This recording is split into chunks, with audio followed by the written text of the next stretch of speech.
Hello dear students, welcome to Dakshina classroom. Myself Surya Prakash Angi, your physical chemistry teacher. बच्चों, last class में हमने salt hydrolysis से related concept देखे थे। कितने तरह के सॉल्ट हाइड्रोलिसिस के कॉन्सेप्ट हमें करने हैं वो बात की थी हमने। 4 तरह के कॉन्सेप्ट की बात की थी। तो चलिए पहले फटाफट उस कॉन्सेप्ट को क्विकली रिवाइज करते हैं और रिलेटेड क्वेश्चन हम देख लेते हैं। इस देखिए, हमने यहाँ पे 4 सॉल्ट की बात की। चारों की बात करें कि strong acid plus strong base salt में एग्जांपल NaCl, सॉल्यूशन कैसा होगा, न्यूट्रल, इसका पीएच क्या होता है 7 के बराबर। जब हम यहाँ पे week acid plus strong base salt की बात करते हैं, एग्जांपल सोडियम एसिटेट, यहाँ पे जो सॉल्यूशन होता है वो कैसा होता है, बेसिक, और इसका पीएच क्या होता है ग्रेटर देन 7। केएच का वैल्यू क्या होता है CH2/1 - H के इक्वल। और अगर यहाँ डिग्री ऑफ हाइड्रोलिसिस 10% से कम है तो H क्या होगा √KH/C। यस, यहाँ पे डिग्री ऑफ हाइड्रोलिसिस फॉर्मूला में कंसंट्रेशन आ रही है, KH तो क्या होगा टेम्परेचर डिपेंडेंट, तो इसमें कंसंट्रेशन टर्म आ रहा है तो ये इसका degree of hydrolysis temperature dependent होता है। OH- का कंसंट्रेशन √KH.C, यानी यहाँ पे जब एसिटेट आयन का हाइड्रोलिसिस होगा तो सोडियम आयन का तो होना नहीं है। जब एसिटेट आयन का हाइड्रोलिसिस होगा तो वो वाटर से H+ को कैप्चर करेगा, तो बनने वाला क्या, जो एसिटिक एसिड से क्या बनेगा, उसके अलावा OH-, तो OH- का कंसंट्रेशन क्या होगा √KH.C या √KW/K.C के बराबर। अगर OH- इतना है तो H+ कितना होगा KW/OH- के अकॉर्डिंग, तो आपको मिल जाएगा KW.K/C। राइट, पीएच क्या होगा half pKw plus pK plus log C। इस फॉर्मूला में C आ रहा है, कंसंट्रेशन आ रहा है, तो कंसंट्रेशन वेरी करने पर पीएच भी चेंज होगा। तो इस सॉल्यूशन का पीएच क्या होगा कंसंट्रेशन डिपेंडेंट। ये फॉर्मूला कब लिया, जब डिग्री ऑफ हाइड्रोलिसिस 10% या उससे कम हो। नेक्स्ट, थर्ड की हम बात करें, strong acid plus weak base solution, example ammonium chloride, solution कैसा होगा एसिडिक होगा, यानी पीएच लेस देन 7 होगा। KH क्या होता है CH2/1 - H, H क्या होता है √KH.C। राइट, अब जब यहाँ पे अमोनियम आयन का हाइड्रोलिसिस होगा तो ये वाटर से OH- को कैप्चर करेगा, उसके अलावा क्या प्रोड्यूस होगा अमोनियम हाइड्रोक्साइड के अलावा H+, तो H+ का कंसंट्रेशन क्या है √KH.C। KH को आप क्या पुट कर सकते हैं KW/Kb, तो ये मिल जाएगा H+ का कंसंट्रेशन √KW/Kb.C। OH- का कंसंट्रेशन √KW.Kb/C मिल जाएगा। पीएच क्या होगा half pKw - pKb - log C। जब यानी एक फॉर्मूला कब लगाना है, जब डिग्री ऑफ हाइड्रोलिसिस 10% से कम हो। तो यहाँ पे भी फॉर्मूला में कंसंट्रेशन आ रहा है, यानी इस सॉल्यूशन का पीएच भी क्या होगा कंसंट्रेशन डिपेंडेंट होगा। थर्ड लास्ट हम बात करें week acid plus weak base ammonium acetate, यहाँ पर अमोनियम आयन और एसिटेट आयन दोनों का हाइड्रोलिसिस होता है, तो पीएच एसिडिक भी हो सकता है बेसिक भी हो सकता है, डिपेंड करता है कि के ज्यादा या के पीके का वैल्यू ज्यादा या पीकेबी का वैल्यू। पीएच ग्रेटर देन और ग्रेटर देन 7 दोनों हो सकता है। केएच क्या होगा H2/1 - H², H/1 - H का वैल्यू क्या होगा √KH के बराबर। अगर ये 10% से कम है तो H क्या हो जाएगा केवल √KH के बराबर। H+ का कंसंट्रेशन √KW.K/Kb के बराबर। OH- KW/H+ के अकॉर्डिंग, KW क्या होता है H+ × OH-, तो अगर आपको यहाँ पर H+ का कंसंट्रेशन पता है तो OH- आप निकाल सकते हैं, तो KW/OH- के अकॉर्डिंग आपको ये फॉर्मूला मिल जाएगा। पीएच क्या होगा half pKw plus pK - pKb। अब देखिए यहाँ पे डिग्री ऑफ हाइड्रोलिसिस फॉर्मूला में कहीं कंसंट्रेशन टर्म नहीं आ रहा है, तो इस सॉल्यूशन का जो डिग्री ऑफ हाइड्रोलिसिस है वो कंसंट्रेशन इंडिपेंडेंट होगा, और इस सॉल्यूशन का पीएच भी कंसंट्रेशन पे डिपेंड नहीं करेगा। यानी सॉल्यूशन को अगर आप डाइल्यूट करते हैं तो कंसंट्रेशन चेंज होने वाला नहीं है। राइट, तो चलिए इन फॉर्मूलाज के बेसिस पर क्वेश्चन देख लेते हैं। चलिए शुरुआत करते हैं बिल्कुल आसान सवाल से। गिवन है आपको calculate pH of 0.2 molar aqueous solution of sodium butyrate Ka of butyric acid आपको गिवन है 2 × 10⁻⁵। तो पहले तो आप वीडियो को पॉज कीजिए, क्वेश्चन को समझने की कोशिश कीजिए, सॉल्व करने की कोशिश कीजिए। चलिए, जो आपको दे रखा है सॉल्ट वो क्या है सोडियम ब्यूटाइरेट, यानी यहाँ पे जो सॉल्ट है वो किसका कॉम्बिनेशन होगा सोडियम ब्यूटाइरेट में ब्यूटाइरिक एसिड क्या होगा CH3 CH2 CH2 COONA, ये सोडियम ब्यूटाइरेट। राइट, तो ये कॉम्बिनेशन किसका होगा Na कहां से आया होगा NaOH से, प्लस ब्यूटाइरेट कहां से आया होगा ब्यूटाइरिक एसिड से।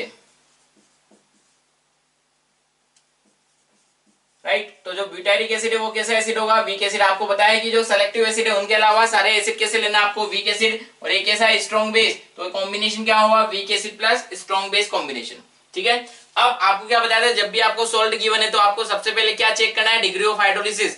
डिग्री ऑफ हाइड्रोलिसिस 10% से कम है या ज्यादा, तो हम डिग्री ऑफ हाइड्रोलिसिस की बात करें H क्या होगा √KH/C। ये आपको फॉर्मूले सारे बता रखे हैं, तो ये फॉर्मूला हम डायरेक्ट यूज में ले रहे हैं KH/C। राइट, क्या KH का वैल्यू गिवन है क्या नहीं गिवन है। आप यहाँ पे इस सॉल्ट में वीक एसिड के लिए क्या रिलेशन बोल सकते हैं Ka × KH किसके बराबर होता है KW के बराबर। ये रिलेशन हम डिराइव किए हुए हैं। तो KH कितना होगा KW/Ka, सो H कितना होगा √KH का वैल्यू कितना है KW/Ka.C, तो KW कितना है 10⁻⁻14 अपॉन के का वैल्यू कितना है 2 into 10 to power minus 5 into C कितना है 0.2 मोलर, तो वैल्यू पुट कीजिए तो ये कितना होगा यहाँ पे 4 into 10 to power minus 6, minus 6 ऊपर जाएगा तो कितना बचेगा 10 to power minus 8, 10 to power minus 8 का रूट कितना है 10 टू पावर माइनस 4/2, तो क्या है 10% से कम है क्या? यस बिल्कुल कम है। तो क्या कर सकते हैं आप 1 माइनस h में से h को नेग्लेक्ट कर सकते हैं और फॉर्मूला यूज में ले सकते हैं कौन सा, pH equal to half pKw plus pKa plus log C, right. तो यहाँ पे ये फॉर्मूला आप डायरेक्ट यूज में ले सकते हैं। तो pH कितना होगा हाफ pKw कितना है 14 प्लस pKa, तो पहले आपको यहाँ पे pKa का वैल्यू निकालना पड़ेगा। pKa क्या होगा negative log of Ka means negative log of Ka का वैल्यू कितना है 2 इंटू 10 टू पावर माइनस 5, तो इसको आप क्या ले सकते हो minus log 2 plus log 10 raise to power minus 5, minus को अंदर मल्टीप्लाई कीजिए minus log 2 minus log 10 raise to power minus 5, minus 5 को आगे ले लीजिएगा 5 माइनस log 2 कितना 0.3, तो pKa का वैल्यू कितना होगा 4.7, राइट।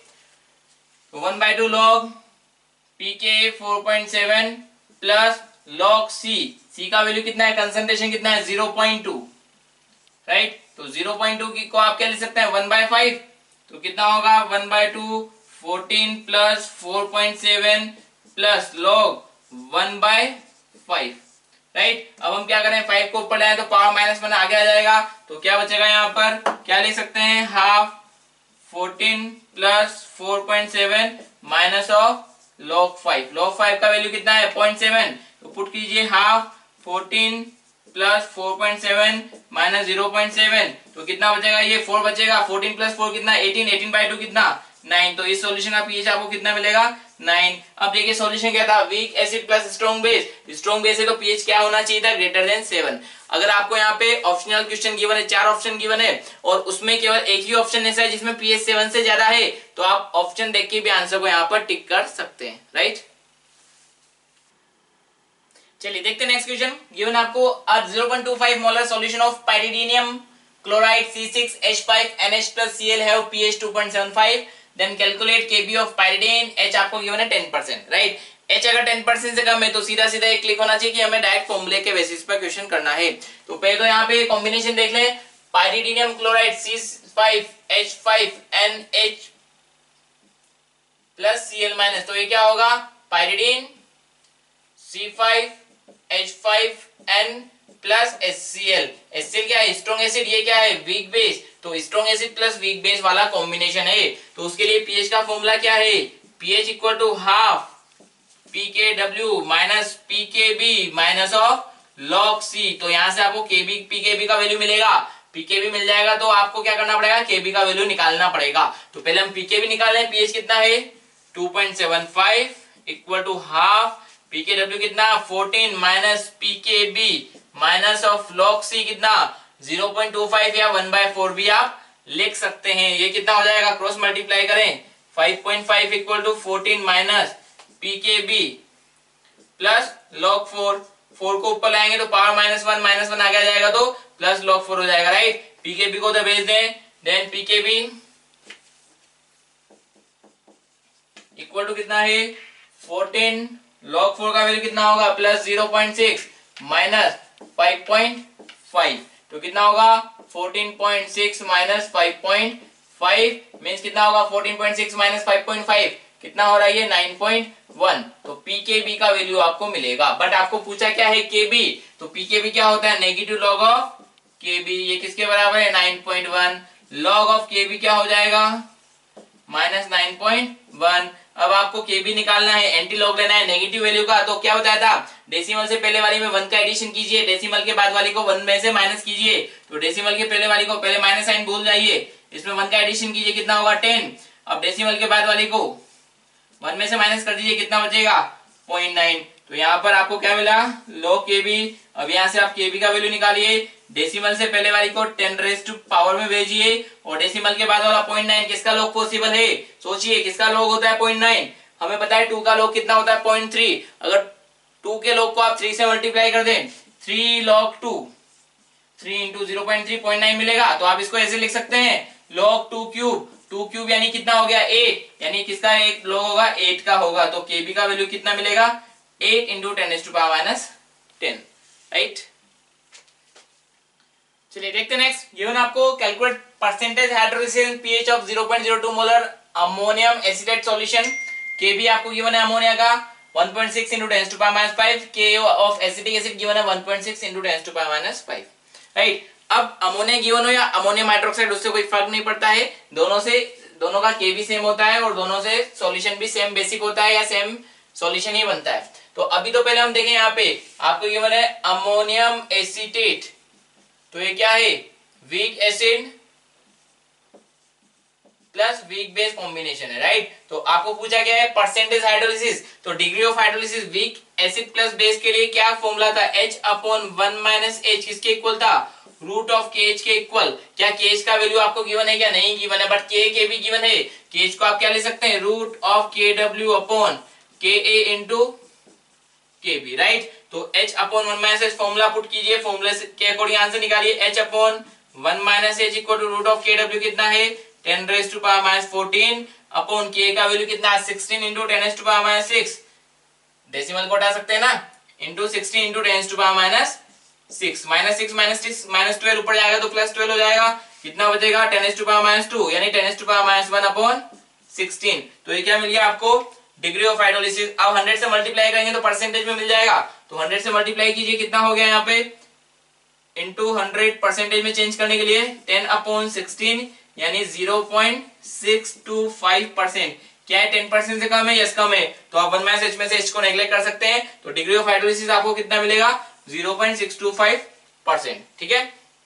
तो डिग्री ऑफ हाइड्रोलिसिस आपको मिला। अब पीएच के लिए भी आपको डायरेक्ट फॉर्मूला यूज में लेना है, एक ही फॉर्मूला है pH equal to half PKW plus PKA minus of PKB, यानी हाफ PKW कितना है 14, यस PKA या PKB दोनों के लिए K और KB का वैल्यू क्या है सिमिलर है, तो PK और PKB का वैल्यू भी क्या होगा सिमिलर, तो दोनों कैंसिल आउट हो जाएंगे।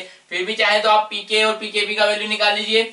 सो PKA कितना होगा negative log of KA negative log of 16 into 10⁻⁻6, तो कितना हो जाएगा यहाँ पे negative log of 16 negative log of 10⁻⁻6, तो कितना होगा 6 माइनस लॉग 2 पावर 4, 4 आगे जाएगा तो कितना 6 माइनस 1.2 मीन्स 4.8, तो PKA भी आपको 4.8 मिलेगा और PKB भी आपको कितना 4.8 मिलेगा। तो दोनों का वैल्यू 4.8 4.8 पुट करेंगे, 4.8 कैंसिल आउट हो जाएगा कि PKW कितना होता है 14, तो PH कितना होगा half into 14 means 7, right.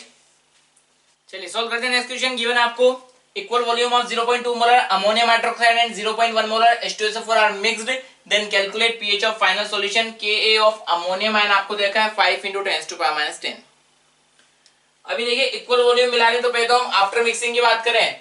After mixing equal volume है तो concentration become half, equal volume मिलाने पर वॉल्यूम डबल हो जाएगा तो कंसंट्रेशन कैसा हो जाएगा हाफ हो जाएगा। तो अमोनियम हाइड्रोक्साइड का कंसंट्रेशन कितना हो जाएगा यहाँ पे 0.1 मोलर और H2SO4 का कंसंट्रेशन कितना हो जाएगा वो भी हाफ यानी 0.05 मोलर, राइट।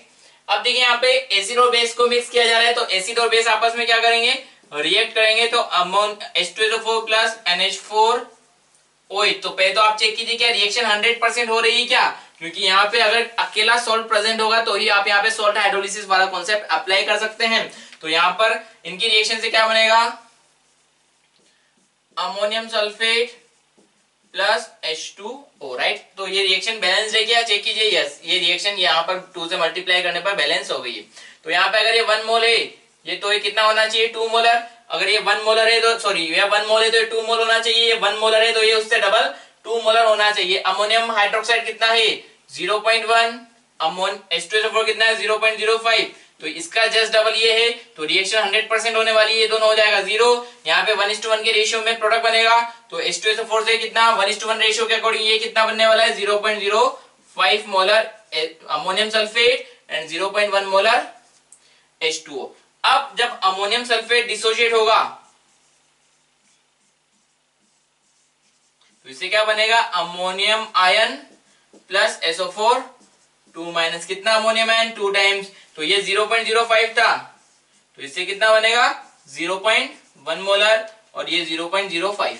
अब यहाँ पे पहले तो आपको चेक करना पड़ेगा कौन हाइड्रोलाइज होगा, क्या सल्फेट आयन का हाइड्रोलिसिस होगा क्या। अगर सल्फेट आयन का हाइड्रोलिसिस होगा तो ये नेगेटिव आयन है, तो वाटर से क्या कैप्चर करेगा, पॉजिटिव पार्ट यानी H+, और H+ कैप्चर करके क्या बना लेगा H2SO4। H2SO4 खुद स्ट्रॉन्ग एसिड होता है, वो फर्दर डिसोशिएट होकर आपको क्या दे देगा, सल्फेट आयन। तो इसका हाइड्रोलिसिस होने वाला नहीं है। हाइड्रोलिसिस किसका होगा, अमोनियम आयन का। ठीक है, अब यहाँ पे कॉम्बिनेशन क्या है, strong acid plus weak base. तो इसमें आप क्या करेंगे, सबसे पहले आपको क्या कैलकुलेट करना है, पीएच बताना है। तो पीएच कैलकुलेट करने के लिए आपको सबसे पहले कॉन्सेप्ट क्या है, डिग्री ऑफ हाइड्रोलिसिस। तो H क्या होता है यहाँ पे, √KH/C। क्या KH का वैल्यू गिवन है क्या, नहीं गिवन है। तो यहाँ पे इसके लिए H क्या होगा, √KW/ वीक बेस है, तो क्या आएगा Kb.C। क्या आपको Kb गिवन है क्या, नहीं, Kb तो गिवन नहीं है। आपको क्या गिवन है, Ka ऑफ अमोनियम आयन, यानी अमोनियम हाइड्रोक्साइड का आपको Kb गिवन नहीं है, बल्कि अमोनियम आयन का Ka गिवन है। तो अमोनियम आयन क्या है, अमोनियम हाइड्रोक्साइड का कॉन्जुगेट एसिड, अमोनियम हाइड्रोक्साइड का कॉन्जुगेट एसिड है ना, तो Ka। तो आपको क्या बताया था, weak acid and it's conjugate base के के बीच में क्या रिलेशन होता है, Ka इंटू Kb किसके बराबर होता है, Kw के बराबर। तो Ka of ammonium ion into Kb of ammonium hydroxide, ये किसके बराबर होगा, Kw के बराबर। तो Kb ऑफ अमोनियम हाइड्रोक्साइड किसके बराबर हो जाएगा, ये Kw upon Ka of ammonium ion, right. तो Kw कितना है, 10⁻⁻14 अपॉन Ka कितना गिवन है, 5 इंटू 10⁻10। तो कितना हो जाएगा यहाँ पे 2 इंटू 10⁻, कितना आ रहा है, -5, राइट। तो Kb का वैल्यू आपको मिला। तो यहाँ पे Kb का वैल्यू पुट कीजिए, तो डिग्री ऑफ हाइड्रोलिसिस आपको मिलेगा कितना, 10⁻14 अपॉन Kb कितना है, 2 इंटू 10⁻5 इंटू कंसंट्रेशन कितना गिवन आपको 0.2, राइट। तो कितना हो जाएगा 4 इंटू 10⁻6, -6 ऊपर जाएगा तो कितना +6 हो जाएगा, बचा कितना 10⁻8 अपॉन 4 रूट, यानी 10⁻4/2। तो क्या ये 10% से कम आ रहा है क्या, यस 10% से कम आ रहा है। तो आप 1 - H में से H को नेग्लेक्ट कर सकते हैं और यहाँ पे डायरेक्ट फॉर्मूला यूज में ले सकते हैं, कौन सा, पीएच कैलकुलेशन के लिए। तो पीएच कैलकुलेशन के लिए कौन सा फॉर्मूला है यहाँ पर, वो अप्लाई कीजिए। तो अगर आप रिवाइज किए हैं ठीक से, तो आपको जल्दी से क्लिक होना चाहिए कि यहाँ पे कौन सा फॉर्मूला लगने वाला है। So formula pH equal to half pKw minus pKb minus of log C। ठीक है, अब यहाँ पे आपको ये पॉइंट बताया था कि जब आप ये फॉर्मूला यूज में ले रहे हैं, तो यहाँ पे जो कंसंट्रेशन है किसकी होती है, जिसका हाइड्रोलिसिस हो रहा हो। हाइड्रोलिसिस यहाँ पर किसका हो रहा है, अमोनियम आयन का। तो यहाँ पे जो अमोनियम आयन का कंसंट्रेशन निकाला था, वही कंसंट्रेशन आपको यहाँ पर प्लेस करना है। तो pH will be equal to half pKw कितना 14 माइनस pKb का वैल्यू कितना निकला आपको, Kb का वैल्यू कितना है 2 इंटू 10⁻5। तो pKb आप निकालिएगा, नेगेटिव लॉग ऑफ Kb से ये आपको मिलेगा 4.7। तो -4.7 minus log C, ammonium ion का कंसंट्रेशन कितना निकला था यहाँ पे 0.1, यानी 10⁻1 log 10⁻1। ठीक है, ये आगे जाएगा तो प्लस हो जाएगा, 14 + 1 कितना हुआ 15 माइनस 4.7, यानी कितना हुआ ये 10.3/2। तो ये मिल जाएगा 5.15, राइट। कैलकुलेशन चेक करके आंसर देखिएगा तो आंसर मिल जाएगा 5.15, राइट। चलिए सॉल्व करते हैं नेक्स्ट क्वेश्चन। गिवन आपको calculate pH and degree of hydrolysis of 10⁻2 molar ammonium cyanide solution. Ka of HCN आपको गिवन है, Kb ऑफ अमोनिया आपको गिवन है, राइट। तो फर्स्ट ऑफ ऑल सॉल्ट जो गिवन है वो कौन सा सॉल्ट है वो आपको आइडेंटिफाई होना जरूरी है। तो सॉल्ट कौन सा है, अमोनियम साइनाइड NH4CN, राइट। तो ये किसके कॉम्बिनेशन से बनेगा, NH3 प्लस HCN, या NH3 बोल दीजिए या NH4OH बोल दीजिए, राइट। तो इनके कॉम्बिनेशन से बनने वाला है, मींस ये क्या है, weak acid plus weak base combination है, right. First degree of hydrolysis की बात करें, फॉर्मूला आपको क्लियर होना चाहिए। डिग्री ऑफ हाइड्रोलिसिस क्या होता है, H/1 - H equal to root of KH। क्या KH का वैल्यू आपको गिवन है क्या, नहीं गिवन है। तो फिर रिलेशन क्या होता है, के A into K B into के एच किसके इक्वल होता है, के डब्ल्यू के इक्वल होता है। तो यहां से आपको के एच मिलेगा कितना, के W upon K A into K B, right. K H का वैल्यू पुट कीजिए, तो H upon 1 minus H equal to root of K W upon K A into K B, H upon 1 minus H, K W कितना है 10 raise to power minus 14 upon K A का value कितना है 5 into 10 raise to power minus 10 into K B का value कितना है 2 into 10 raise to power minus 5, कितना मिलेगा 10 रेज़ टू पावर माइनस 15, 10 से मल्टीप्लाई करेंगे तो कितना हो जाएगा 10 raise to power minus 14, 10 raise to power minus 14 upon 10 raise to power minus 14 कितना हो जाएगा ये 1। So h upon 1 minus h का वैल्यू कितना मिला 1, h equal to 1 minus h कितना हो जाएगा 2h equal to 1। So h कितना मिला 1/2 मीन्स 50%। तो डिग्री ऑफ हाइड्रोलिसिस यहाँ पे कितना होगा 50% होगा, राइट। अब पीएच की बात करें, जब आपको यहाँ पे सॉल्ट की बात की है weak acid plus weak base, तो उसके लिए पीएच का फॉर्मूला क्या है, डिग्री ऑफ हाइड्रोलिसिस का वैल्यू कुछ भी हो, पीएच कितना होगा यहाँ पे हाफ पी के डब्ल्यू प्लस पी के ए माइनस ऑफ पी के बी। तो यहाँ पे आपको के का वैल्यू पता है, के बी का वैल्यू पता है, तो हम पहले पी के ए निकाल लें। पी के ए कितना होगा negative log of K a means negative log of 5 into 10 raise to power minus 10, तो ये मिल जाएगा आपको 9.3, कैलकुलेट कीजिएगा। और पी के बी कितना हो जाएगा negative log of K B negative log of 2 into 10 raise to power minus 5 4.7, calculate कीजिएगा तो आपको ये दोनों वैल्यू मिल जाएगी, राइट। पीके पता है पीके भी पता है, तो वैल्यू पुट कीजिए, then pH will be equal to half pK W कितना है यहाँ पे 14 प्लस पीके कितना है यहाँ पे 9.3 माइनस 4.7, राइट। तो 14 माइनस 4.7 ये 9.3 के बराबर का ही डिफरेंस आपको मिलेगा। Then pH will be equal to half into 9.3 plus 9.3, so pH आपको मिल जाएगा 9.3। चलिए सॉल्व किया जाए। नेक्स्ट गिवन आपको if equilibrium constant for the reaction of HCl with NaOH is 10 raised to power 10, then calculate pH of 10 raised to power minus 3 molar NaCN sodium cyanide solution, right। तो पहले आप कोशिश कीजिए खुद से सॉल्व करने का, वीडियो को पॉज कीजिए और कोशिश करें। ये देखिए यहाँ पे जो इन्फॉर्मेशन गिवन है उसके अकॉर्डिंग हम पहले बात करते हैं कि आपको इन्फॉर्मेशन क्या है, equilibrium constant for the reaction of HCl with NaOH। So HCl with NaOH क्या बनाएगा, यहाँ पे बोला है कि इक्विलिब्रियम कांस्टेंट यानी रिएक्शन को इक्विलिब्रियम पर गिवन है, तो रिएक्शन क्या होगी NaCN प्लस H2, राइट। इसका इक्विलिब्रियम कांस्टेंट इन्होंने दे रखा है K कितना है 10 raise to power 10, right. Then calculate pH of 10 raise to power minus 3 molar sodium cyanide. अब सोडियम साइनाइड क्या है, यहाँ पे सॉल्ट है, तो सॉल्ट जब वाटर में जाएगा NaCN प्लस H2O, सॉल्ट जब वाटर में जाएगा तो क्या बनाएगा Na plus OH minus plus HCN, right. ये रिएक्शन क्लियर है। अब आपको जब हमने हाइड्रोलिसिस की बात की थी तो वहां पे इनिशियल में बताया था कि जो हाइड्रोलिसिस प्रोसेस होता है वो रिवर्स ऑफ न्यूट्रलाइजेशन होता है। तो यहाँ पे हाइड्रोलिसिस प्रोसेस, यहाँ पे NaCN वाटर के साथ इंटर कर रहा है, क्या बनेगा HCN, जब CN माइनस वाटर के साथ इंटर करेगा तो क्या बनेगा HCN plus OH minus, Na plus तो वैसा का वैसा ही है, Na प्लस का तो हाइड्रोलिसिस होगा नहीं। यहाँ पे अगर हम बात करें इधर क्या है HCN plus Na plus plus OH minus, because ये तो 100% डिसोसिएटेड फॉर्म में ही रहने वाला है, राइट। तो हम क्या बोल सकते हैं कि जो सेकंड रिएक्शन है वो फर्स्ट रिएक्शन का इनवर्स होगा। यहाँ पे जो फर्स्ट रिएक्शन है वो क्या है न्यूट्रलाइजेशन रिएक्शन, और सेकंड रिएक्शन है वो क्या है हाइड्रोलिसिस, राइट। तो यहाँ पे अगर आप रिएक्शन को इन्वर्ट कर देते हैं तो उसका इक्विलिब्रियम कांस्टेंट क्या होगा, तो यहाँ पे इसका इक्विलिब्रियम कांस्टेंट हाइड्रोलिसिस रिएक्शन का इक्विलिब्रियम कांस्टेंट क्या बोला जाता है हाइड्रोलिसिस कांस्टेंट KH। तो ये KH किसके बराबर होगा 1/K के बराबर, राइट। तो K का वैल्यू कितना है 1/10 रेज़ टू पावर 10, तो KH आपको मिलेगा कितना 10 रेज़ टू पावर माइनस 10, तो ये KH का वैल्यू आपको मिला, ठीक है।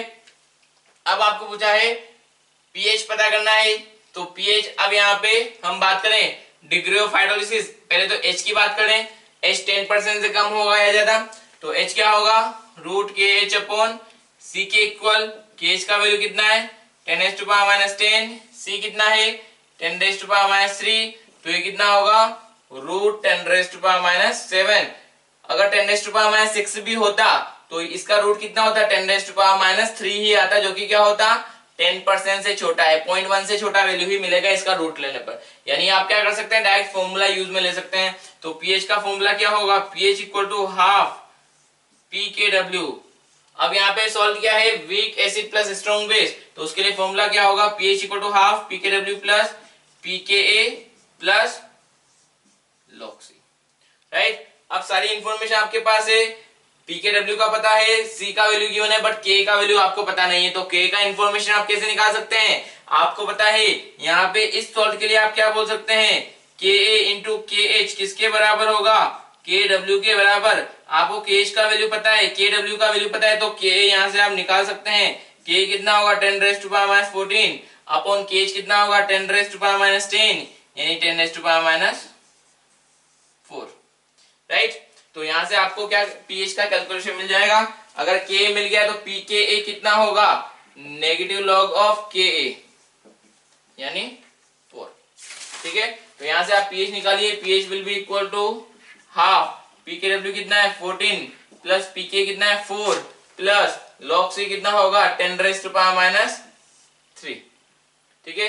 14 4 कितना हुआ 18 में से 3 गए कितना हो जाए यहाँ पर 15 बाय 2 कितना हो गया 7.5। तो pH of this solution will be 7.5, right. चलिए सॉल्व करते हैं नेक्स्ट क्वेश्चन। गिवन आपको 10 ml of 0.2 molar H2SO4 is mixed with 20 ml of 0.2 molar barium hydroxide solution. The obtained solution is filtered. Solution obtained after filtration is treated with some 20 ml of 0.2 molar acetic acid solution.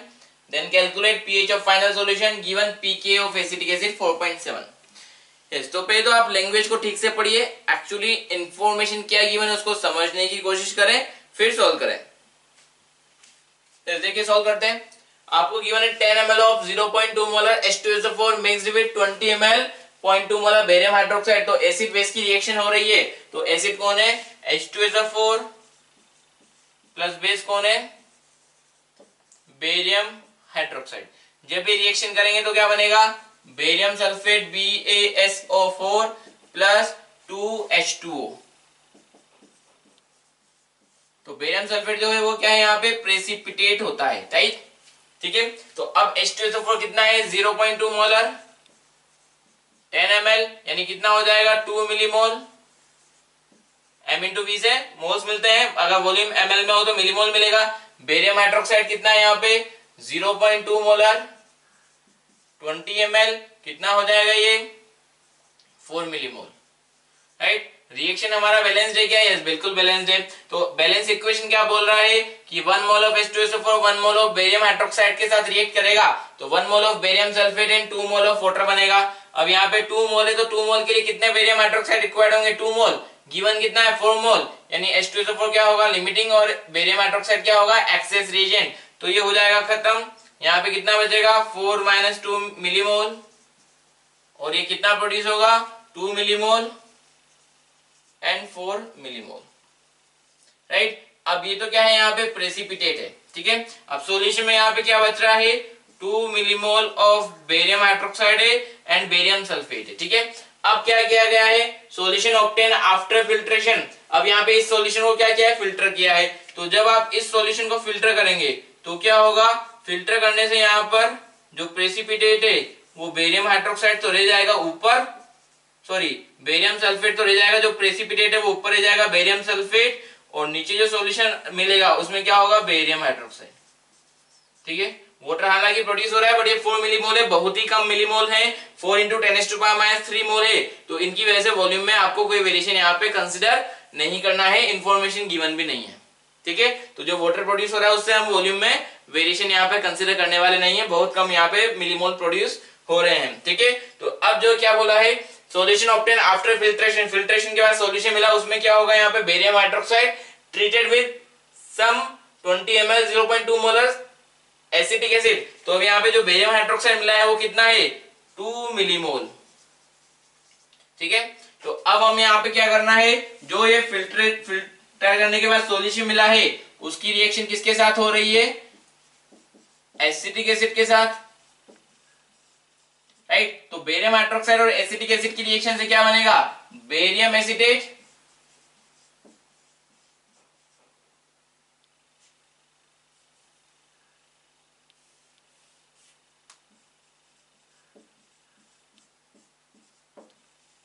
Plus H2। Reaction को balance कीजिए, acetic acid को 2 से multiply कीजिए, balance equation है। अब यहाँ पे barium hydroxide कितना है, 2 मिलीमोल, जो एसिटिक एसिड मिलाया है वो कितना है 0.2 मोलर एंड 20 ml, यानी कितना 4 मिलीमोल, राइट। अब बैलेंस इक्वेशन क्या बोलता है कि अगर 1 मोल बेरियम हाइड्रोक्साइड है तो 2 mole of acetic acid required होगा। अगर 2 मिलीमोल ऑफ बेरियम हाइड्रोक्साइड है तो उसका डबल यानी 4 मिलीमोल ऑफ एसिटिक एसिड यहाँ पर रिक्वायर्ड होगा। तो यहाँ पर ये दोनों 100% रिएक्ट होने वाले हैं, ये भी हो जाएगा 0, ये भी हो जाएगा 0। कितना बेरियम हाइड्रोक्साइड बनेगा यहाँ पे, सॉरी 1:1 का रेशियो है इन दोनों के बीच में। तो अगर 2 मिलीमोल है तो 2 मिलीमोल ऑफ बेरियम एसीटेट यहाँ पर बनने वाले हैं एंड 4 मिलीमोल ऑफ वाटर, ठीक है। वाटर का वॉल्यूम क्या होगा, नेग्लिजिबल होगा, इसलिए उसके वॉल्यूम का यहाँ पे हम कंसिडरेशन नहीं करेंगे। अब बेरियम एसीटेट जब डिसोशिएट होगा तो क्या बनेगा, Ba2 plus barium ion plus 2 acetate ion, right. ये कितना है 2 मिलीमोल, इसका डिसोसिएशन होगा तो यहाँ पे ये हो जाएगा 0, ये कितना बनेगा 2 मिलीमोल एंड 4 मिलीमोल। अब देखिए यहाँ पे हम क्या करेंगे, ये दोनों तो खत्म हो गए यानी एसिड एंड बेस खत्म हो गए। अच्छा, इधर वाला प्रोसेस सारा क्लियर है कि यहाँ पे H2SO4 खत्म हो चुका था, बेरियम हाइड्रोक्साइड बचा, फिल्ट्रेशन के थ्रू आपने बेरियम सल्फेट को हटा दिया तो बेरियम हाइड्रोक्साइड बचा था केवल। बेरियम हाइड्रोक्साइड को आपने एसिटिक एसिड के साथ रिएक्ट कराया तो ये दोनों भी 100% रिएक्ट हो चुके हैं। तो यहाँ पे क्या बचा है, आप सॉल्यूशन में केवल सॉल्ट, यानी आप कॉन्सेप्ट क्या लगाना चाहेंगे अब यहाँ पे, सॉल्ट हाइड्रोलिसिस। तो यहाँ पे barium hydroxide sorry barium acetate से आपको क्या मिलेगा, barium ion plus acetate ion. अब यहाँ पे कौन कौन किस किस का हाइड्रोलाइसिस होगा वो आपको यहाँ पर सोचना है। जो आयन वीक एसिड या वीक बेस से आते हैं उनका हाइड्रोलिसिस होता है, जो ion strong acid strong base से आते हैं उनका हाइड्रोलिसिस नहीं होता है। तो बेरियम आयन कहां से आ रहा है, स्ट्रॉन्ग बेस से, तो इसका हाइड्रोलिसिस होगा क्या, नहीं होगा, no hydrolysis, right. Acetate ion कहां से आता है, वीक एसिड से, तो इसका होगा हाइड्रोलिसिस, राइट। अब हम यहाँ पे जिसका हाइड्रोलिसिस हो रहा है उसके कंसंट्रेशन की बात करते हैं। तो अगर हम एसिटेट आयन का कंसंट्रेशन निकालना चाहें तो 4 मिलीमोल आपको यहाँ पर प्रेजेंट है।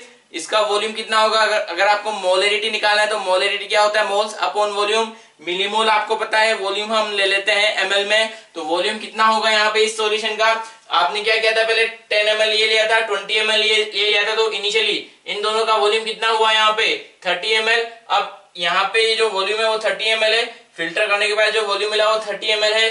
30 ml में आपने क्या किया, 20 ml ऑफ एसिटिक एसिड मिलाया था, तो टोटल वॉल्यूम कितना हो गया 50 ml। तो यहाँ पे आप इसकी कंसंट्रेशन मोलरिटी अगर निकालना चाहें तो क्या होगा, मिलीमोल अपॉन वॉल्यूम इन ml, 4/50 या 2/25 मोल।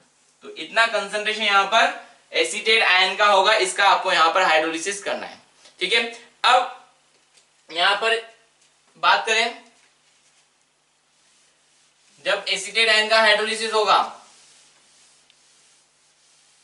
तो जो आपको सॉल्ट गिवन है वो सॉल्ट क्या है, weak acid plus strong base, right. तो इसके लिए पीएच कैलकुलेशन के लिए आप फॉर्मूला क्या लेते हैं, half pKw plus pKa plus log C।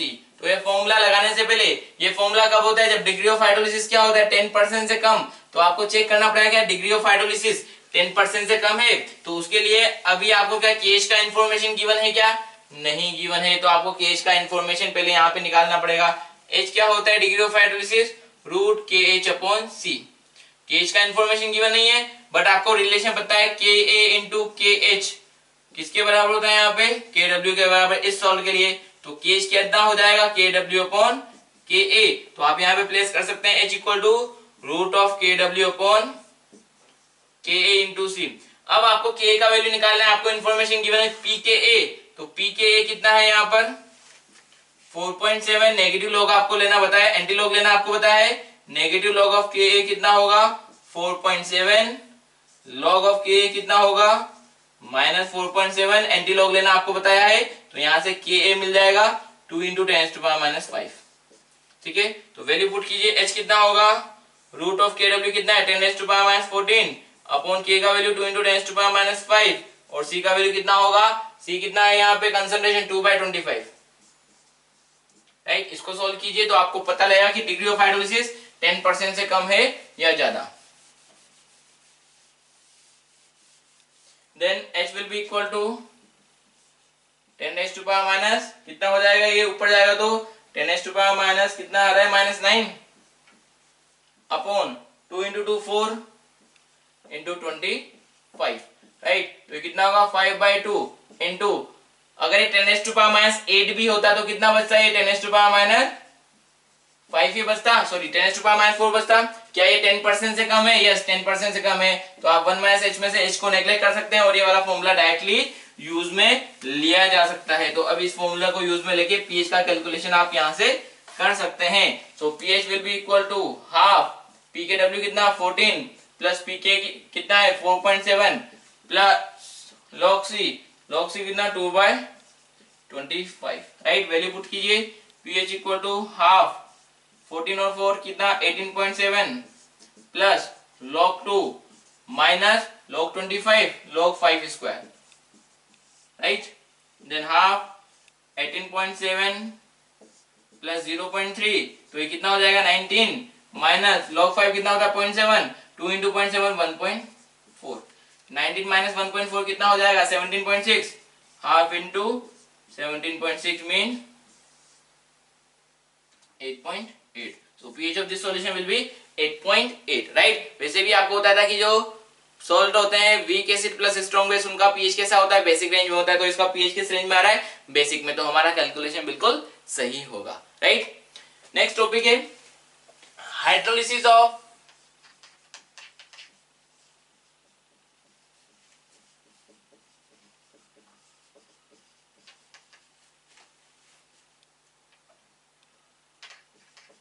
Polyvalent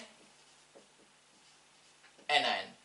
अब पॉलीवेलेंट एनायन क्या होता है, अच्छा यहाँ पे जो हमारे सिलेबस में वो केवल एनायन का हाइड्रोलिसिस है, केटायन के हाइड्रोलिसिस वाले क्वेश्चंस हम यहाँ पर नहीं देखेंगे क्योंकि वो हमारे सिलेबस में नहीं है। अब hydrolysis of polyvalent anion, polyvalent anion क्या होगा, जिन पर जैसे हमने बात की है एसीटेट आयन, एसीटेट पे केवल -1 चार्ज है। राइट, ऐसे आयन जिनमें एक से ज्यादा -1 से ज्यादा चार्ज हो, -2 -3 चार्ज हो, उसे हम क्या बोलेंगे, पॉलीवेलेंट एनायन। तो पॉलीवेलेंट एनायन कौन होगा, suppose S2 CO3 2 PO4 3 HPO3 2 right, H3PO3 केवल 2 H+ दे सकता है, तो 2 H+ निकलने के बाद कितना -2 चार्ज बचा, ये फर्दर H+ नहीं दे पाएगा। तो यहाँ पे अगर ये आयन प्रेजेंट हो तो हम इसके हाइड्रोलिसिस की यहाँ पर बात करने वाले हैं। हो सकता है ये आपको सॉल्ट की फॉर्म में गिवन हो, सॉल्ट की फॉर्म में गिवन हो तो Na2S या फिर Na2CO3 या फिर Na3PO4 या फिर Na2HPO3। राइट, तो इन सॉल्ट के हाइड्रोलिसिस की हम बात करेंगे। राइट, अभी इससे पहले जो हमने सॉल्ट देखे, सपोज एसीटेट, सोडियम एसीटेट या फिर अमोनियम क्लोराइड या फिर अमोनियम एसीटेट, वहां पे एनायन पर केवल -1 चार्ज था, एक से ज्यादा चार्ज नहीं था। राइट, अब इन पे क्या होगा, एक से ज्यादा चार्ज होगा। राइट, तो यहाँ पर क्या होता है, जब हाइड्रोलिसिस होता है तो एनायन क्या करता है, वाटर के साथ इंटरेक्ट करके रेस्पेक्टिव एसिड का फॉर्मेशन करता है। तो वही कॉन्सेप्ट हम यहाँ पर फर्दर फॉलो करने वाले हैं। ठीक है, तो हम यहाँ पे पॉलीवेलेंट एनायन की बात करते हैं। सपोज हम फॉस्फेट आयन की बात करें, हाइड्रोलिसिस ऑफ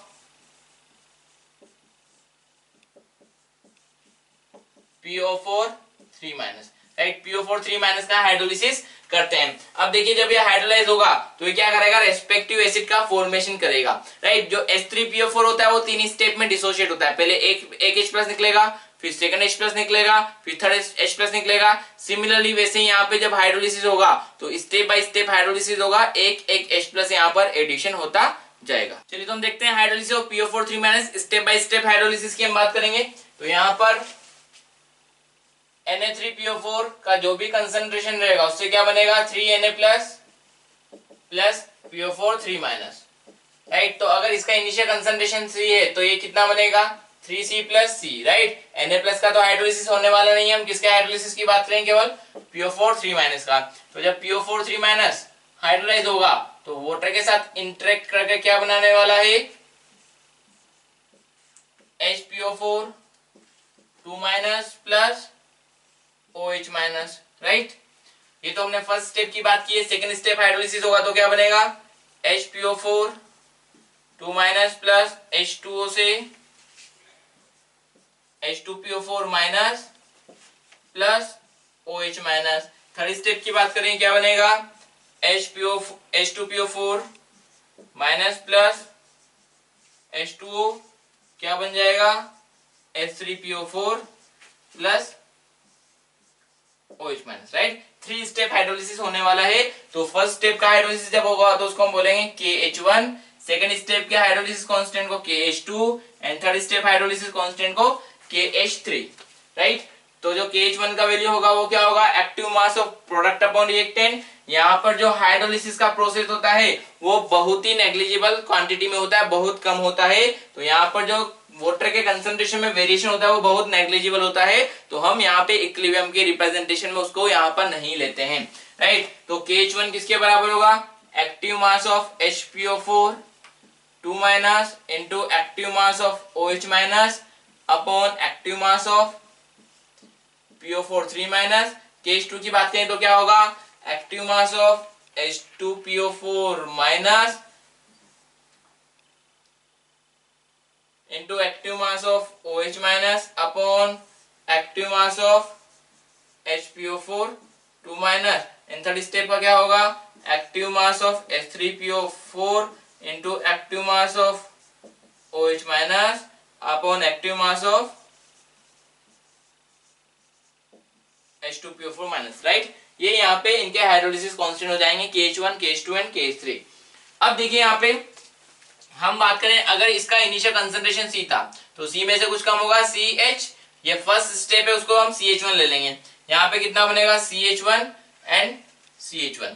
जो HPO4 2- है वो फर्दर हाइड्रोलाइज हो रहा है तो CH1 में से कितना कम होगा, CH1 H2। यहाँ पे कितना प्रोड्यूस होगा, CH1 H2 and CH1 H2। Third step में क्या होगा, CH1 H2 में से फर्दर कम होगा कितना, CH1 H2 H3।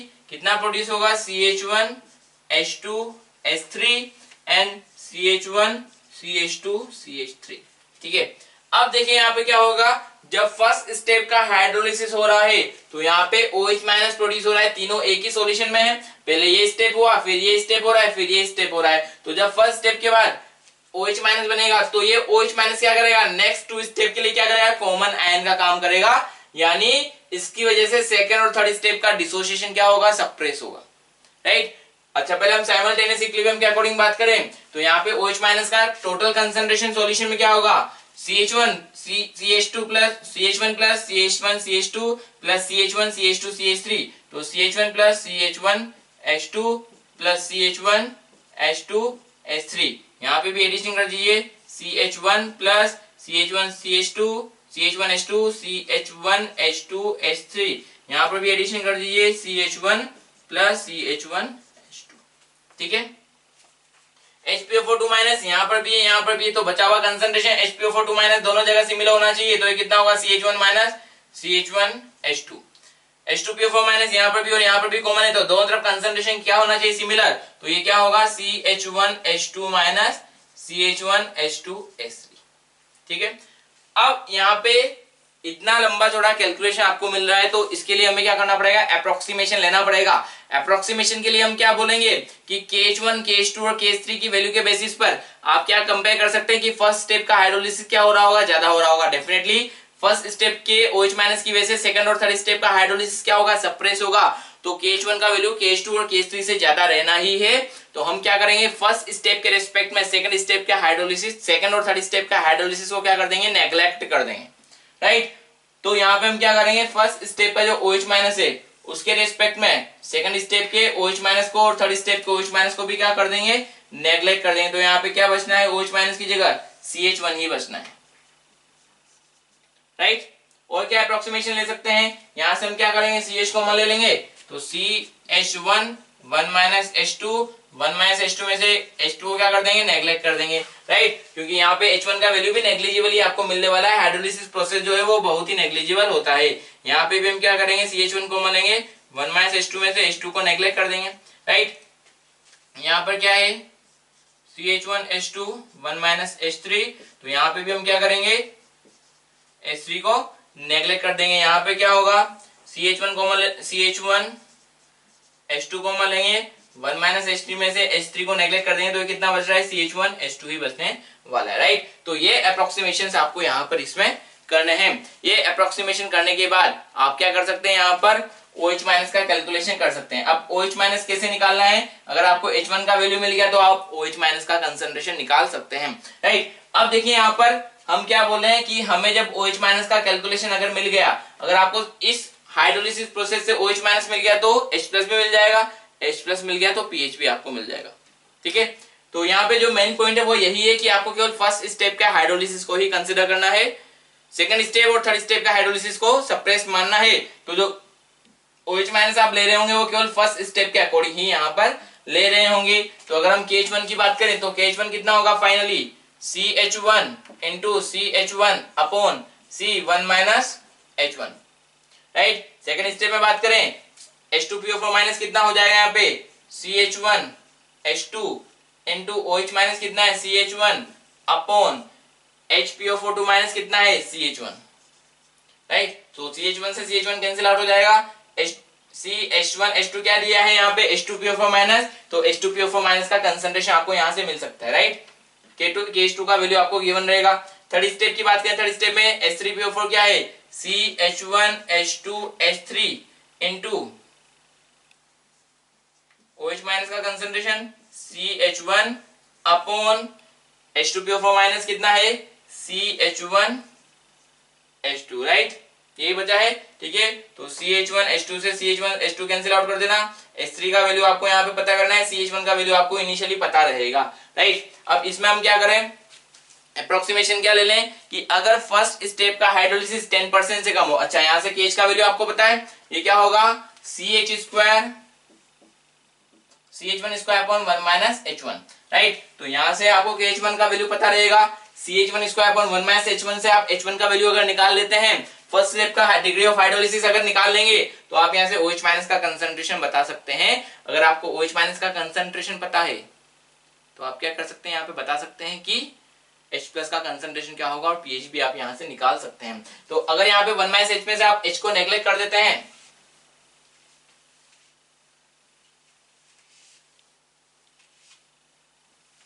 क्या बोलेंगे, if H1 is very less than 10%, तो आप क्या कर सकते हैं, 1 माइनस H1 में से H1 को नेग्लेक्ट कर देंगे। अगर आपने 1 माइनस H1 में से H1 को नेग्लेक्ट कर दिया तो आपके पास बचा हुआ क्या रहा,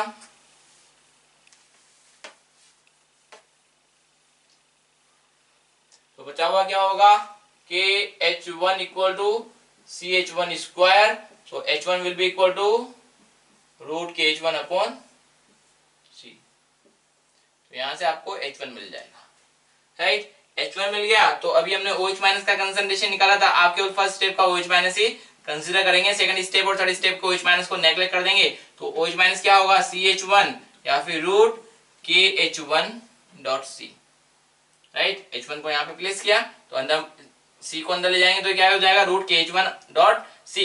OH माइनस मिल गया तो आप क्या कर सकते हैं, यहाँ से H प्लस निकाल सकते हैं, राइट। H प्लस निकालने से पहले हम क्या करेंगे, यहाँ पे रिलेशन देख लें, जैसे हमने Ka और KH के बीच में रिलेशन देखा था, वैसे ही KH1 KH2 और KH3 का K1 K2 और K3 से क्या रिलेशन होगा।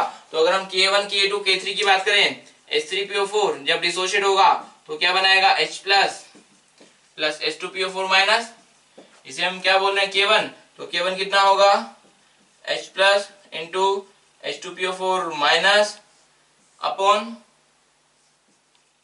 H3PO4। सेकेंड H2PO4 माइनस से क्या बनने वाला है, H plus plus HPO4 2 minus, तो इसका K2 कितना होगा, K1 K2 K3, तो Ka2 कितना होगा, H plus into HPO4 2 minus upon H2PO4 minus and third step का H3PO4 सॉरी HPO4 2 माइनस से H plus plus PO4 3 minus, तो Ka2 कितना हो जाएगा H plus into PO4 3 minus upon HPO4 2 minus. अब आपके पास KH1 का वैल्यू भी है और K1 का वैल्यू भी है, KH2 का वैल्यू भी है, K2 का वैल्यू भी है, KH3 का वैल्यू भी है और Ka3 का वैल्यू भी है। तो अब यहाँ पे इनके बीच में क्या रिलेशन निकल सकता है, जैसे हमने वहां पे पहले रिलेशन निकाला था Ka into KH KW, Ka into KB equal to sorry KH into Ka equal to KW, KH into KB equal to KW, वैसे यहाँ पे क्या रिलेशन निकल सकता है। यस देखिए, अगर मेरे को यहाँ पे KW बनाना है तो H प्लस और OH माइनस पता होने चाहिए, यानी H प्लस यहाँ पर है और OH माइनस वहां पर है। तो इन दोनों चीजों को अगर मैं खत्म कर दूं तो H प्लस और OH माइनस का प्रोडक्ट मेरे को मिल सकता है। तो इन दोनों को खत्म करने के लिए मेरे को यहाँ पर Ka1 को किससे मल्टीप्लाई करना पड़ेगा, KH1 से या Ka3 से, आप ही खुद ही देखिए। अगर मैं इन दोनों को मल्टीप्लाई करता हूं तो H2PO4 माइनस यहाँ पर ऊपर है, यहाँ पर H2PO4 माइनस नीचे है, यहाँ पर H3PO4 नीचे है, यहाँ पर H3PO4 ऊपर है। तो अगर हम Ka1 को Ka3 से मल्टीप्लाई KH3 से मल्टीप्लाई कर दें तो वो किसके इक्वल होगा,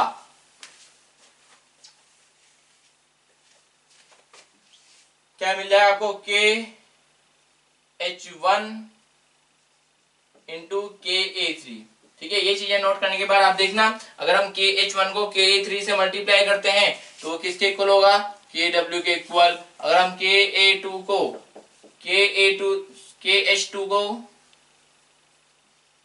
KA2 से मल्टीप्लाई करते हैं तो KW मिलेगा, और अगर KH3 को KA1 से मल्टीप्लाई करते हैं तो आपको KW मिलेगा। राइट, अब यहां पे हम पॉइंट क्या बोल रहे हैं, इन हाइड्रोलिसिस ऑफ polyvalent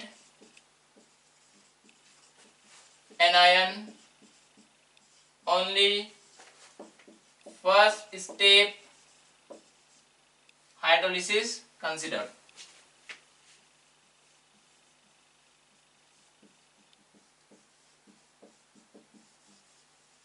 केवल फर्स्ट स्टेप का ही हाइड्रोलिसिस आपको यहाँ पर देखना होता है। तो फर्स्ट स्टेप का हाइड्रोलिसिस में हम केवल H1 की ही यहाँ पर बात करेंगे। तो फर्स्ट स्टेप का हाइड्रोलिसिस H1 से फर्स्ट स्टेप का OH माइनस आपको मिला, तो फर्स्ट स्टेप से OH माइनस का कंसंट्रेशन कितना है वो आपको पता है। H प्लस का कंसंट्रेशन कितना होगा फर्स्ट स्टेप से, H plus equal to KW upon OH minus.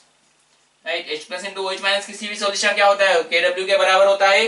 तो आपको सॉल्यूशन का OH माइनस पता है फर्स्ट स्टेप से। फर्स्ट स्टेप के रेस्पेक्ट में सेकंड और थर्ड स्टेप के OH माइनस क्या होंगे, नेग्लिजिबल होंगे। फर्स्ट स्टेप से बनने वाला OH माइनस सबसे ज्यादा होगा, तो हम वो वही वाला यूज में ले रहे हैं केवल। तो KW अपॉन OH माइनस कितना मिला आपको, रूट KH1 डॉट C। तो KH1 की जगह आप क्या ले सकते हैं यहाँ पर, KW अपॉन Ka3। तो कितना हो जाएगा, KW upon KW Ka3 into C। तो यहां से आपको H प्लस मिलेगा कितना, under root KW dot Ka3 upon C। H plus मिला तो pH आपको मिल जाएगा कितना, हाफ, नेगेटिव लोग ले लेंगे pKw plus pKa3 plus log C। Right, तो ये कंडीशन कब है, जब डिग्री ऑफ हाइड्रोलिसिस क्या हो, 10% से कम हो, क्योंकि आपने 10% से कम कंसीडर करके यहाँ पर ये रिलेशन निकाला था। तो अगर आपको पॉलीवेलेंट एनायन दे रखे हैं तो वहां पे सबसे पहले आपको कॉन्सेप्ट वही लगाना है जैसे आपने मोनोवेलेंट एनायन का किया था, जैसे एसीटेट आयन का किया था। तो फर्स्ट स्टेप क्या होगा, आप क्या कंसीडर करेंगे, डिग्री ऑफ हाइड्रोलिसिस को क्या करेंगे, यहाँ पे 10% से कम कंसीडर करते हुए H क्या होगा, रूट KH1 अपॉन C। तो KH1 आप कैसे निकालेंगे, KW अपॉन Ka3 से। राइट, तो KH1 आपको मिल गया। अगर ये 10% से कम आता है तो ये डायरेक्ट फॉर्मूला आप यहाँ पर लगा सकते हैं। अगर ये 10% से कम नहीं आता तो आप यहाँ पे 1 माइनस में H में से H को नेग्लेक्ट नहीं करेंगे, क्वाड्रेटिक इक्वेशन बना के H1 निकालेंगे। H1 जब मिल जाएगा आपको तो यहाँ पे H1 से मल्टीप्लाई करेंगे तो कंसंट्रेशन ऑफ OH माइनस मिलेगा। कंसंट्रेशन ऑफ OH माइनस मिल जाएगा तो आप कंसंट्रेशन ऑफ H प्लस यहाँ पे इस रिलेशन से निकाल सकते हैं। H प्लस मिल जाएगा तो नेगेटिव लॉग लीजिएगा, आपको pH मिल जाएगा। राइट, तो ये हाइड्रोलिसिस के कॉन्सेप्ट में हम पॉलीवेलेंट एनायन की बात कर रहे हैं। फर्स्ट स्टेप के रिस्पेक्ट में सेकंड और थर्ड को आपको नेग्लेक्ट करना है। H1 आप ऐसे निकालिए, H1 अगर 10% से कम है तो ये डायरेक्ट फॉर्मूला अप्लाई कर सकते हैं। ये फॉर्मूला सिमिलर वैसा ही है जैसा आपने एसीटेट आयन के लिए बात किया है, बट डिफरेंस क्या है, यहाँ पे Ka3 है। यही पॉइंट आपको यहाँ पर याद रखना है, राइट। नेक्स्ट टॉपिक की बात करते हैं, पीएच ऑफ एम्फीप्रोटिक एनायन। तो पहले तो एम्फीप्रोटिक एनायन की बात करें। एम्फीप्रोटिक एनायन क्या होंगे, जो H+ दे सकते हो और H+ ले भी सकते हो, जैसे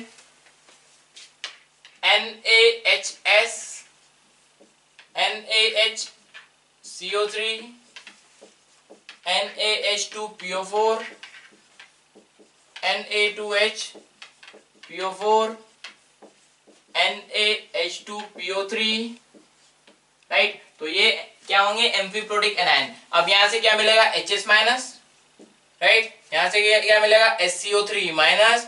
यहां से क्या मिलने वाला है, H2PO4 माइनस।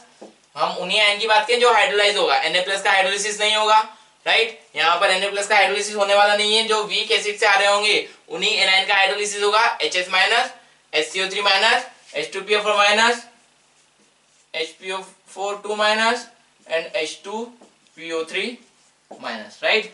अब यहाँ पे इनके पास क्या केस है, एम्फीप्रोटिक का मींस H+ दे भी सकता है और H+ ले सकता है। अगर H+ देगा तो क्या बनाएगा, H2 माइनस, और अगर H+ लेगा तो क्या बनाएगा, H2S। H+ कहां से लेगा, वाटर से, वाटर से H+ लेगा, तो यानी ये क्या कर रहा होगा, हाइड्रोलाइज भी हो रहा होगा। यानी ऐसे एनायन जो डिसोशिएट भी हो सकते हैं और हाइड्रोलाइज भी हो सकते हैं, यानी H+ दे भी सकते हैं और H+ ले भी सकते हैं, उन्हें ही हम क्या बोल रहे हैं, एम्फीप्रोटिक एनायन। SCO3 माइनस, ये अगर डिसोशिएट होगा तो क्या बनाएगा, CO3 2 माइनस, और अगर हाइड्रोलाइज होगा तो क्या बना लेगा, H2CO3। अगर ये डिसोशिएट होगा तो क्या बनाएगा, HPO4 2 माइनस, और अगर हाइड्रोलाइज होगा तो क्या बनाएगा, H3PO3, सॉरी H3PO4। अगर ये डिसोशिएट होगा तो क्या बनाएगा, PO4 3 माइनस, और अगर हाइड्रोलाइज होगा तो क्या बनाएगा, H2PO4 माइनस, राइट। अगर ये डिसोशिएट होगा तो क्या बनाएगा, HPO3 2 माइनस, और अगर हाइड्रोलाइज होगा तो क्या बनाएगा, H3PO3, right.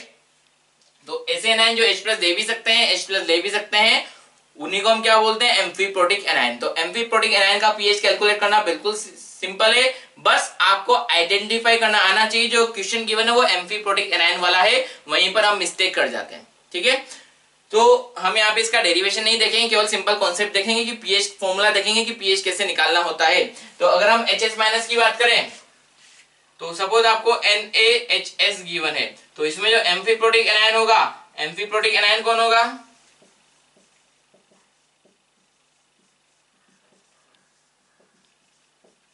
HS minus, right. तो अब जो एम्फीप्रोटिक एनायन है उसका पेरेंट एसिड सोचिए, उसका पेरेंट एसिड कौन होगा, यानी HS माइनस का पेरेंट एसिड कौन रहा होगा, H2S, राइट। तो जब H2S डिसोशिएट होता है तो क्या बनता है, H+ प्लस HS माइनस, और सेकंड स्टेप में HS माइनस से क्या बनता है, H+ प्लस H2 माइनस। अब जो एम्फीप्रोटिक एनायन है वो अपने पेरेंट एसिड के डिसोसिएशन की कौन कौन सी स्टेप में है, HS माइनस यहां पर भी है और HS माइनस यहां पर भी है। तो जो एम्फीप्रोटिक एनायन है वो अपने पेरेंट एसिड के डिसोसिएशन की जिस जिस स्टेप में होगा उस स्टेप के pKa का एवरेज आपको लेना है। तो ये फर्स्ट स्टेप है तो इसका pKa1 होगा और ये सेकंड स्टेप का pKa2 होगा। तो यहाँ पे पीएच ऑफ NaHS क्या होगा, जिस स्टेप में HS माइनस है उसका pK का एवरेज, तो pK1 प्लस pK2/2। तो ये इस NaHS का पीएच होगा। अब क्या इस पीएच की फॉर्मूले में कहीं कंसंट्रेशन टर्म आ रहा है क्या, नहीं आ रहा। तो यहाँ पे इस सॉल्यूशन का पीएच कंसंट्रेशन इंडिपेंडेंट होगा। जैसे हमने देखा था week acid plus weak base salt का पीएच भी कंसंट्रेशन इंडिपेंडेंट होता है, वैसे ही NaHS का पीएच भी कंसंट्रेशन इंडिपेंडेंट होगा। चलिए और एग्जांपल देखते हैं। सपोज आपको गिवन है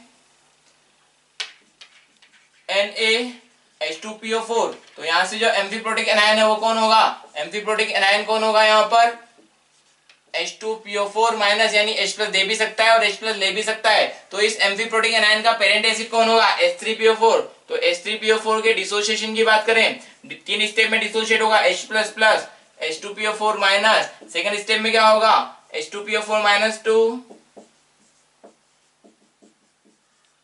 HPO4 2 minus, and third step HPO4 2 minus 2, H++ PO4 3 minus, right.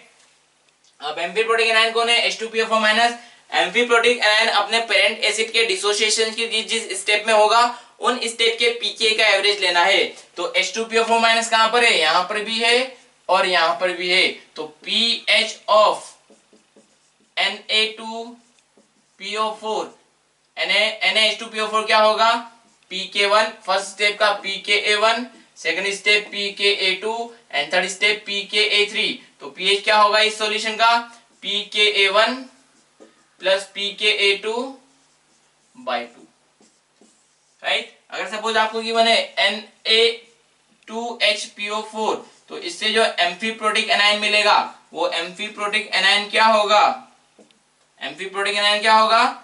HPO4 2 minus. तो amphiprotic anion HPO4 2 minus. Parent acid कौन होगा इसका? H3PO4। H3PO4 के डिसोसिएशन की कौन कौन सी स्टेप में है?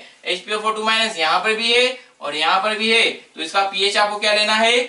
pKa2 plus pKa3 bye 2, right. तो यहां पर जो pH का फॉर्मूला है उसमें कहीं कंसंट्रेशन टर्म नहीं आ रहा है, तो लिख लीजिए pH of amphiprotic anion is independent on concentration. इसके अलावा किसका pH कंसंट्रेशन इंडिपेंडेंट था? Week acid plus weak base solution, right. तो ये क्वेश्चंस आपको पूछे जाते हैं कि कौन कौन सा सॉल्यूशन का pH कंसंट्रेशन इंडिपेंडेंट हो। चलिए प्यारे बच्चों, आज तक इतना ही काफी है। जो भी हमने फॉर्मूला यहाँ पे पॉलीवैलेंट एनायन और एम्फीप्रोटिक एनायन के लिए देखा है उसको आप ठीक से समझने की कोशिश कीजिएगा।